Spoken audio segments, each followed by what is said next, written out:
écho des audiences donc, de la présidence du Faso pour commencer. C'est le chef des opérations de la Banque mondiale pour le Burkina qui a été reçu. Il est venu faire le point à mi-parcours des projets et programmes pour notre pays. Avant lui, il a été question de diplomatie, de coopération bilatérale avec l'Égypte précisément. Toutes les informations avec Ernest Kambiré. Une poignée de main qui ouvre ici au palais de Kossiam la voie à près d'une quarantaine de minutes d'échange.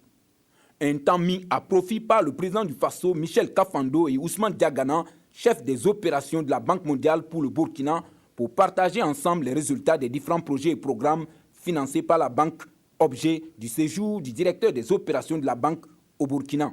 Nous l'avons informé que nous sommes là pour procéder à une revue à mi-parcours de la stratégie de partenariat qui a été adoptée au mois de septembre 2013 dernier et d'essayer d'ajuster cette stratégie au regard des changements majeurs que le pays a connus dernièrement.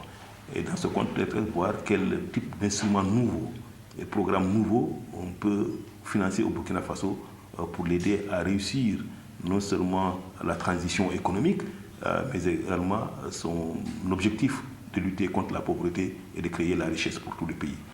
Quant à l'ambassadeur d'Égypte auprès du Burkina, il est porteur d'une invitation du président Al-Sisi à son homologue burkinabé pour prendre part à un sommet économique prévu du 13 au 15 mars prochain à Sharm el-Sheikh, et les échanges ont surtout porté sur la coopération bilatérale entre les deux pays.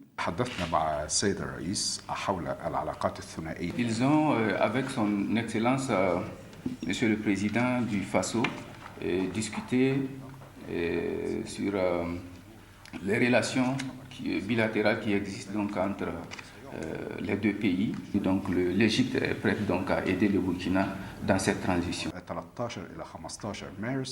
Le président du Faso a témoigné sa compassion au peuple égyptien après les événements sportifs récents qui ont coûté la vie à 19 personnes.